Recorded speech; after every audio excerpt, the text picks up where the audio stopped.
হঠাৎ করে খুব পিঠা খেতে মন চেয়েছে, কিন্তু ঘরে কোনো প্রকার চাউলের গুঁড়া নেই। তো কিভাবে ঝটপট চাউলের গুঁড়া তৈরি করে সেটা দিয়ে পিঠা বানিয়ে খাবেন, সেটা নিয়ে থাকছে আজকের ভিডিও। হ্যালো এভরিওয়ান এন্ড আসসালামু আলাইকুম। নতুন আরো একটা ভিডিওতে সবাইকে ওয়েলকাম। এই ঈদে বাবার বাড়ি গিয়েছিলাম। তো বাবার বাড়ি গেলে আমার আম্মু সবসময় চেষ্টা করে আমার পছন্দের খাবারগুলো রেডি করে দেওয়ার জন্য। তো সেদিন ছিট রুটি দিয়ে হাঁসের মাংস এবং গুড় দিয়ে তেলের পিঠা খেতে মন চাচ্ছিল, বাট বাসায় কোনো প্রকার চাউলের গুঁড়া ছিল না। এজন্য ঝটপট আমার আম্মু কি করে, ঘরে অল্প কিছু আতপ চাউল ছিল, তো সেগুলাকে পানিতে খুব সুন্দর করে কয়েকবার ধুয়ে ভিজিয়ে রেখে দেয় কয়েক ঘন্টার জন্য। তারপর সেটা থেকে পানি ঝরিয়ে রেখে দেয় এবং চালের অবস্থা ছিল এরকম। তারপর এখন আমাদের আরো এক জিনিস লাগবে, যেটা ছাড়া চাউলের গুঁড়া করা অসম্ভব। তো এখানে আছে একটা হামানদিস্তা এবং এখানে নিয়ে নিলাম সেই চাউলগুলো। অনেকে কি করে হামানদিস্তার পরিবর্তে শিলপাটা ইউজ করে, তো শিলপাটা ইউজ করার থেকে এটা মনে হয় আমার কাছে একটু বেশি ইজি মনে হয়। তারপরে তো সবকিছু নিয়ে রেডি হয়ে বসে গিয়েছি, এখন জাস্ট আমাদের কাজ শুরু করার পালা। তো হামানদিস্তা নিয়ে কিন্তু আমি বসে পড়েছি প্রথমে। তারপর এখানে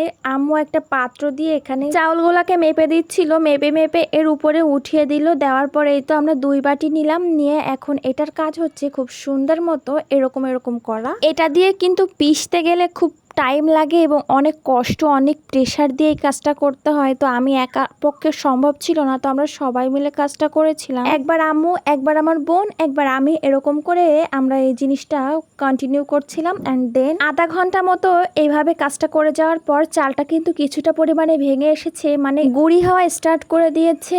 এই যে আমি আপনাদেরকে একটু দেখিয়ে দিচ্ছিলাম। তারপর এই কাজটা আমরা আরো কন্টিনিউ করতে থাকি এবং এভাবে এটাকে পিষতে পিষতে কিন্তু নিচের অংশ শক্ত হয়ে যায়। তো একটা শক্ত কিছু দিয়ে এই নিচের অংশটাকে ছাড়িয়ে নিতে হয়। এখানে এটা হতে থাকতো, আমি আর আমার আম্মু চলে গেলাম গুড় ম্যানেজ করতে। তো আমরা তালের গুড় দিয়ে পিঠাটা বানাবো। তো এখানে গুড় আনতে গিয়ে দেখি যাদের বাসাতে গুড় নিতে গিয়েছি এখান থেকে ভাড় পড়াচ্ছিল। এটা কিন্তু রসের ভাড় ছিল। গ্রামীণ পদ্ধতিতে কিন্তু এভাবেই রস কালেক্ট করা হয়। অ্যান্ড দেন আমাদের সামনে গুড় চলে আসে। এই পাত্রটাতে একদম গরম গরম গুড় আছে, মানে একটু একদম ফ্রেশ, কিছুক্ষণ আগে গুড়টা রেডি করছে। তো এখানে আমি আমাদের পরিমাণ মতো নিয়ে নিলাম, আমাদের যতটুকু লাগবে। গুড়ের কালারটা জাস্ট একটু দেখুন, এত সুন্দর আর এখনো গরম ছিল, এতটা ফ্রেশ। আর গ্রামের জিনিস তো একটু ফ্রেশ বেশি হয়, এটা সবাই কম বেশি জানেন। তো এখানে আবার কেউ ভাবিয়েন না আমি গুড়টাকে এভাবে খোলা রেখেই নিয়ে আসছি। আসলে ঢাকনাটা আমার কাছে ছিল, জাস্ট একটু ফটো সেশন করার, একটু ভিডিও করার জন্য এভাবে নিয়ে আসা। প্রথম পর্যায়ে এখানে যথেষ্ট পরিমাণে চাউলের গুঁড়া হয়েছিল, তো একটা পাত্রে ওটাকে নামিয়ে নিলাম এবং নিচের যে অংশগুলো ছিল সেগুলোকেও ভালোভাবে পিষে নেওয়া হচ্ছে। তো অলরেডি কিন্তু চাউলের গুঁড়ি হয়ে গিয়েছে, এটাকে জাস্ট একটু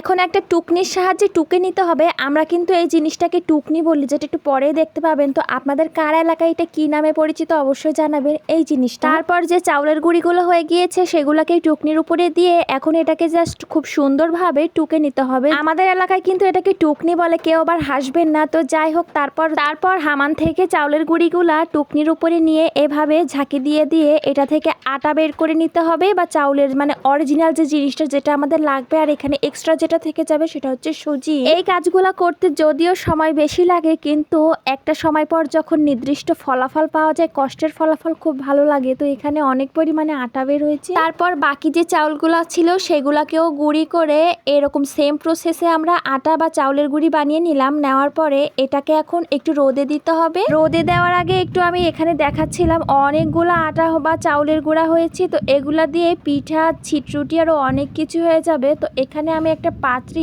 রোদে দিয়েছি। রোদে দিলে হবে কি, জিনিসটা অনেক দিন ধরে ভালো রাখা যাবে। তো তারপর এখানে হাঁস রান্না করা হবে। তো এখানে হাঁস পরিষ্কার করা হচ্ছিল, যেহেতু ছিটরুটি দিয়ে খাওয়া হবে। তো ভিডিওটা অনেক বড় হয়ে যাচ্ছে, পরবর্তী ভিডিওতে আপনাদের সাথে দেখা হবে। আল্লাহ হাফেজ।